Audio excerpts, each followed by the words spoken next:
Nous sommes en 100 après Jésus-Christ. Rome est à l'apogée de sa puissance. Les Romains ont conquis la totalité de la Méditerranée. Aux marges de cet empire, les légions occupent la Grande-Bretagne depuis 60 ans.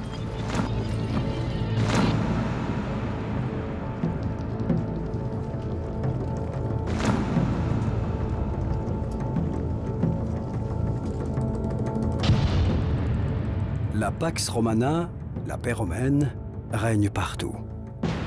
Des bords de l'Euphrate aux confins de la Grande-Bretagne, des pyramides d'Égypte aux sables d'Afrique du Nord.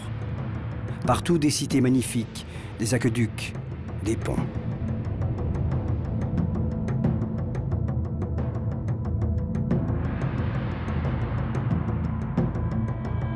Pourtant, cette paix romaine n'a plus que 60 ans à vivre.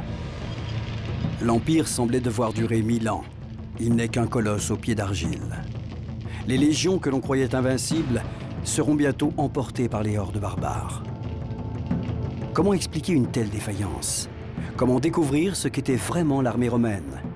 Comment comprendre les raisons de son échec?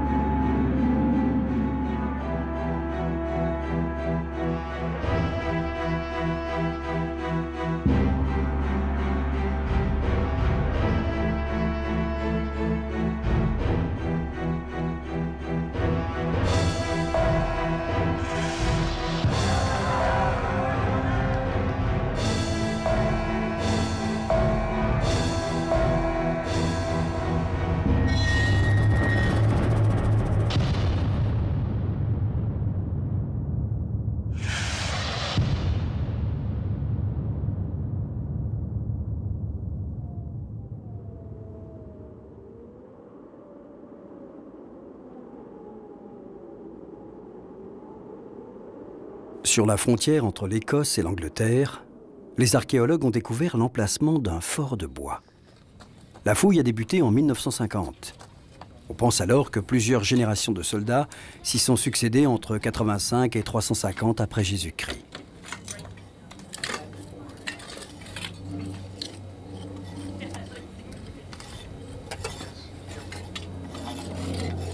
Une épaisse tourbe a englouti les vestiges. Dans ce magma compact, totalement dépourvu d'oxygène, la matière organique subit moins les assauts de la corrosion. Depuis 40 ans, un spécialiste de l'armée romaine, le docteur Robert Burley, remonte le temps en fouillant strate après strate le site du fort de Vindolanda.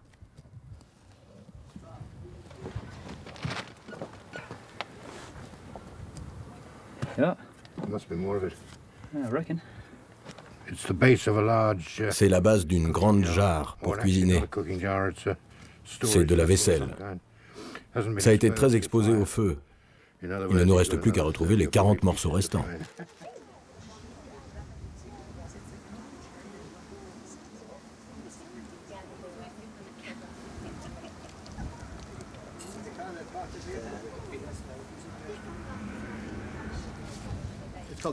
Regardez ça.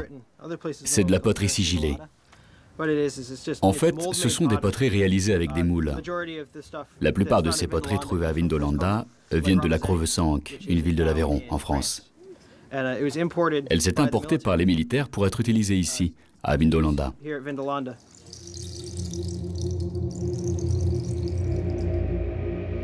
Les soldats expédiés sur les frontières s'installaient-ils dans une paisible vie de garnison? Comment le savoir? Que nous apprennent ces objets? Les poteries finement décorées devaient orner les tables des officiers. On suppose que la troupe organisait de courts moments de détente, entre gardes et manœuvres, en jouant à des jeux de stratégie.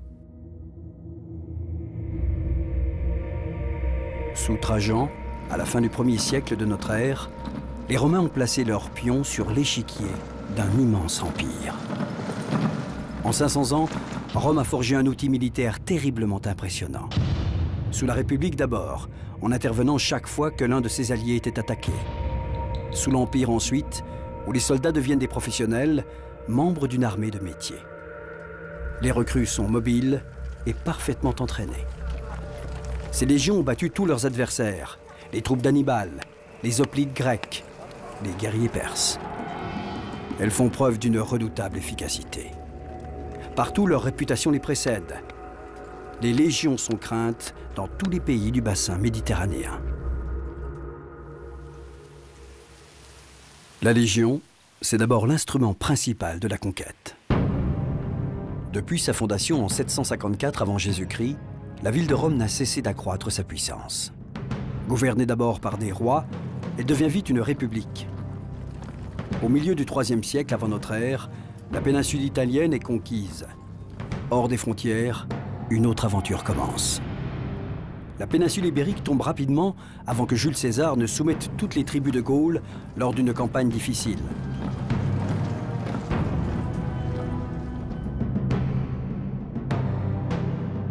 Au nord, les légions avancent vers la Germanie.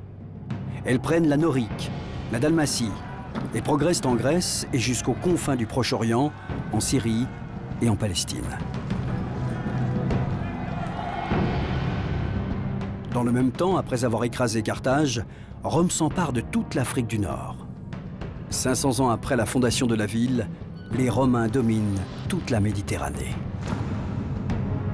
Les légions débarquent en Grande-Bretagne en 44 de notre ère.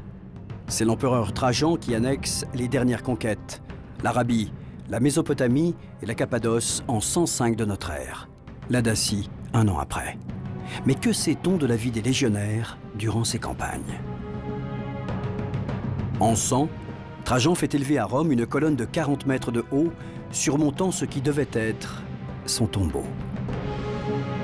Sur 120 mètres de long, un bas-relief retrace la campagne de l'empereur en Dacie, l'actuelle Roumanie.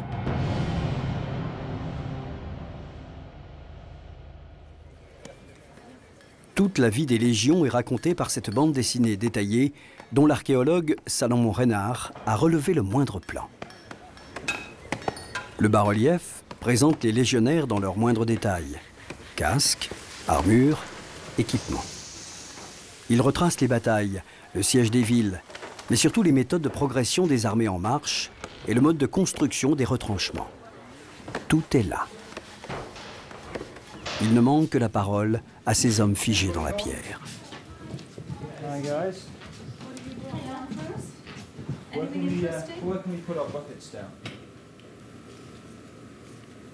Les archéologues de Vindolanda ont extirpé de la tourbe les preuves de la puissance des légions de Rome.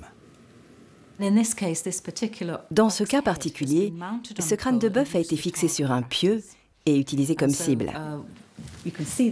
C'est pour cela que vous pouvez voir les impacts. Bien sûr, l'animal était mort pendant l'exercice car les trous sont réguliers. C'est une tête récupérée. Au moins, ce n'était pas cruel. Bon. Eh bien, regardez ces trous faits par les pointes de javeline, comme ceci. Eh bien, si vous prenez une pointe de javeline et que vous la mettez ici, vous vous rendez compte que la taille correspond parfaitement.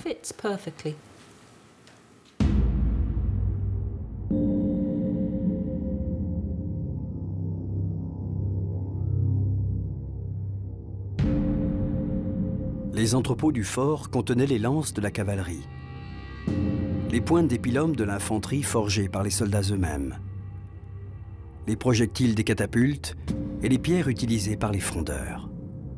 Tout l'arsenal d'une armée que le général Marius avait transformé en corps de soldats professionnels au 1er siècle avant Jésus-Christ. Ils étaient très bien organisés, très bien approvisionnés, et très bien équipés. Ils faisaient attention à chaque détail du soldat. Et bien sûr, ces soldats avaient le sentiment de faire partie d'une machine bien huilée, bien entraînée et bien équipée. Ils avaient confiance dans le groupe et ainsi ils accomplissaient encore mieux leur mission de soldats.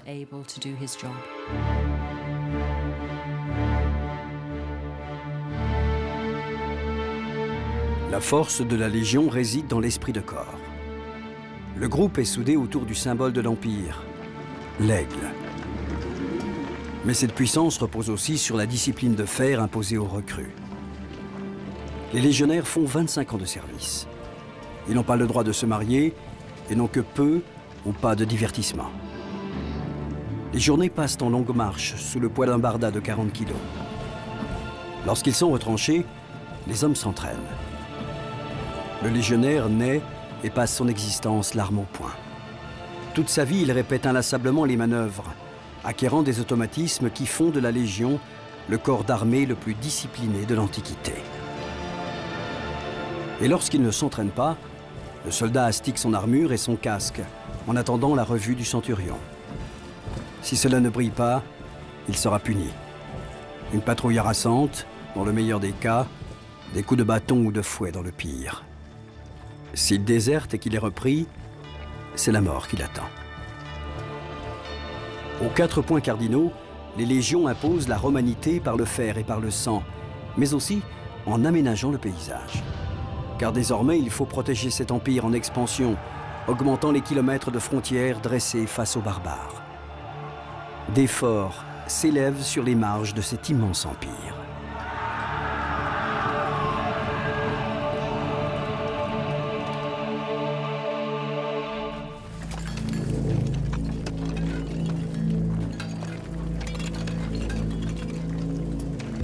Sous Trajan, les légions s'installent dans des camps temporaires. En Bretagne, la Grande-Bretagne actuelle, elles font face à de terribles guerriers, les Pictes. À Vindolanda, les collines de Bardonmill, frontière naturelle entre l'Écosse et l'Angleterre, surplombent les Landes du Nord. C'est là que la conquête s'est arrêtée. C'est ici, au début du 1er siècle de notre ère, sous les règnes de Trajan et d'Adrien, que s'est jouée une partie du sort de l'Empire. Quelle défaillance avaient donc les légions? La fouille du fort de Vindolanda a permis de retrouver les pièces maîtresses pour élucider ce mystère. Au printemps 1973, les archéologues de Vindolanda ont fait une découverte, des tablettes de bois qui semblent être de la correspondance. Mais les inscriptions paraissent d'abord illisibles. Impossible de savoir si ces textes sont en latin, la langue officielle des légions. Leur restauration permettra-t-elle de lire ces missives, vieilles de 2000 ans? Il faut des mois de traitement avant que les résultats ne soient connus du monde. L'encre à base de charbon a imprégné en profondeur les fibres du bois. Des mots apparaissent, puis des phrases entières. Les archéologues de Vindolanda ont ramené à la lumière des témoignages écrits. Dès les premières analyses, ils comprennent que ces textes retracent l'existence quotidienne des soldats ayant vécu dans le fort. Une découverte sensationnelle. Je pensais que c'était la seule. Je ne pouvais pas croire qu'il y en ait plus. Mais après, durant les jours qui suivirent, nous avons réuni encore plus de tablettes. Et nous avons soudain réalisé que nous avions réuni des informations totalement différentes sur le passé. Vous comprenez? Ces gens nous racontaient ce qu'ils étaient en train de faire. Et ça, c'est impossible, normalement, en archéologie. Entre 1973 et aujourd'hui, plus de 1000 tablettes seront découvertes. Les archéologues les ont toutes trouvées au même endroit, dans un fossé au pied du rempart. Pour eux, c'est un premier mystère. Comment ont-elles fini là?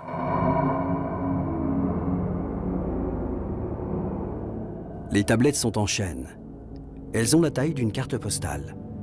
Au verso, le texte en latin, sur le recto, l'adresse du destinataire. Mais les manuscrits sont lacunaires, car le bois semble avoir été rongé par les flammes. Encore une énigme. Le fort a-t-il été attaqué? Les archives ont-elles été brûlées? Il faut des mois de travail pour déchiffrer ces textes. Les épigraphistes espèrent y trouver des détails de la vie quotidienne.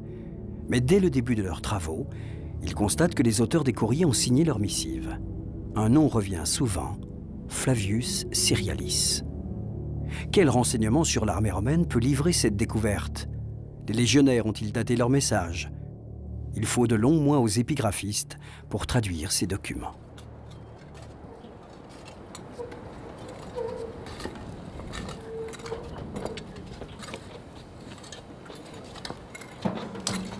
Ces témoignages écrits ont d'abord permis aux archéologues de mieux comprendre l'enchevêtrement de murs qu'ils mettaient au jour. De ce côté, on a une construction vraiment différente. On peut les voir très bien maintenant. C'est une série de toutes petites chambres, vraiment petites, quelque chose comme 2 mètres sur 3. Ce qui n'est pas habituel dans un fort romain. C'était certainement le bâtiment de l'hôpital. Nous sommes en train de fouiller cette partie centrale et nous savons que ce type de fort accueillait 1000 hommes qui avaient besoin d'un hôpital. Et nous avons des informations là-dessus, car quand les tablettes furent trouvées, certaines disaient que le tribun avait envoyé des équipes de soldats pour construire l'hôpital et certaines tablettes étaient des prescriptions médicales.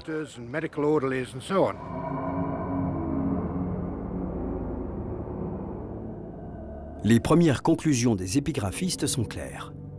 Ces tablettes ont été écrites entre 85 et 105 de notre ère. Ce sont des ordres écrits, des brouillons de rapports administratifs, des plaintes de commerçants molestés par la troupe. Mais plusieurs tablettes attirent l'attention des spécialistes. Elles relatent des faits exceptionnels pour l'armée romaine, des cas de désertion massive. Comment expliquer ce phénomène dans une armée à la discipline si stricte ?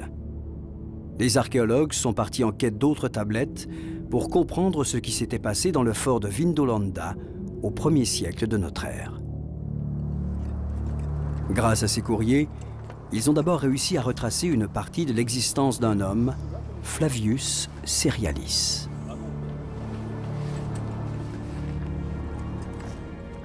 Flavius Cerealis était tribun. C'était l'officier supérieur commandant le camp de Vindolanda. Il écrivait au gouverneur de la province, à certains de ses officiers et recevait en retour autant de réponses. Le tribun Cerealis dirigeait 480 hommes, les soldats de la 9e cohorte batave, une unité d'auxiliaires originaire des Pays-Bas. La garnison du camp de Vindolanda était composée d'unités d'infanterie et de cavalerie recrutées à l'embouchure du Rhin. C'était une unité d'auxiliaires dont les soldats seraient citoyens romains à l'issue de leurs 25 années de service. Flavius Cerealis était également batave et sa famille avait acquis la citoyenneté romaine sous Vespasien en 70 de notre ère. La 9e cohorte avait construit un fort de bois sur le plateau de Vindolanda. Il faisait face au nord, repoussant les assauts des terribles guerriers pictes, des fantassins et cavaliers que Cerealis redoutait.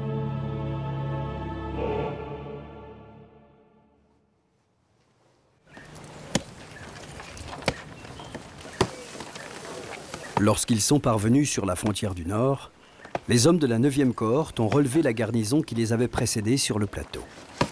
En bons légionnaires, ils ont rasé l'ancienne fortification pour construire la leur, plus solide et mieux adaptée à leurs besoins.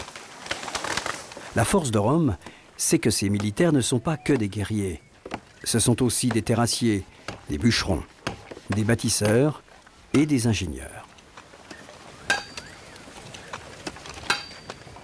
Les soldats de Vindolanda sont des fourmis. Ils coupent des centaines d'arbres, creusent et se retranchent dès qu'ils s'arrêtent. Ils abattent parfois des forêts pour manœuvrer à leur aise. Ils bâtissent des fortifications capables de résister à tous les assauts. Il faut 2 heures à une légion d'environ 6000 hommes pour établir une position forte entourée de hautes palissades et d'un fossé profond de 2 mètres.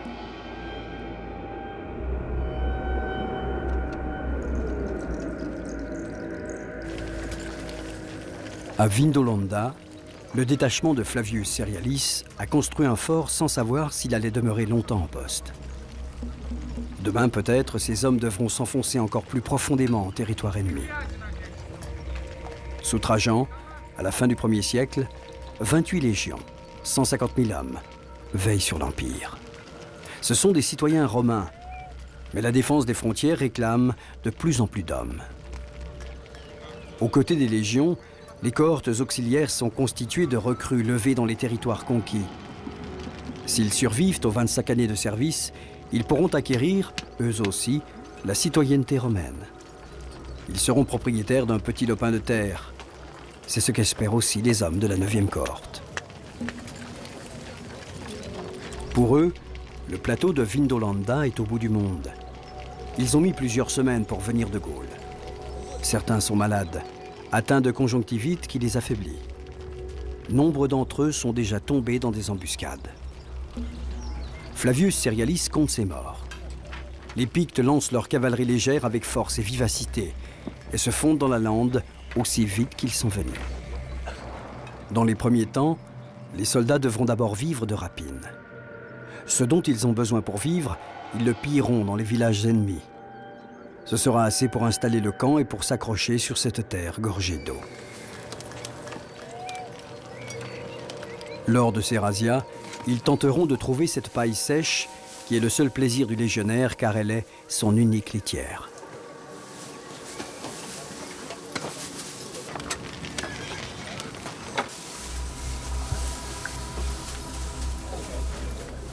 Est-ce cette vie rude qui incitait les hommes à déserter ou avait-il une autre raison de le faire?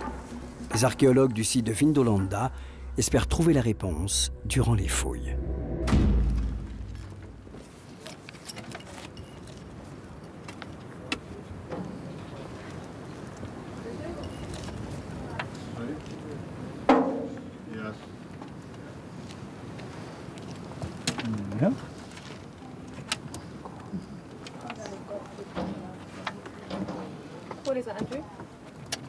Encore un morceau de tente.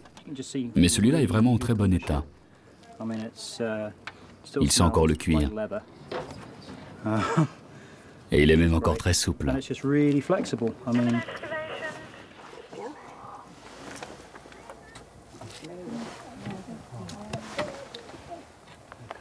Regarde, c'est un seul morceau.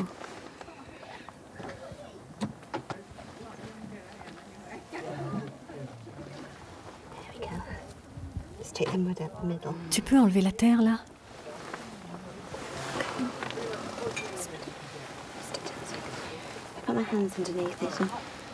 Ce gros morceau-là.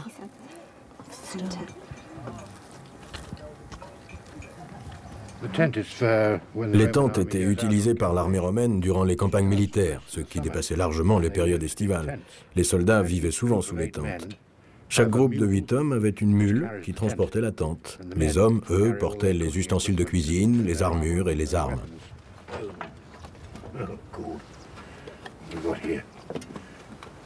La terre d'Écosse n'a pas seulement conservé les tentes des légionnaires, elle a même avalé les restes de leur repas. Je pense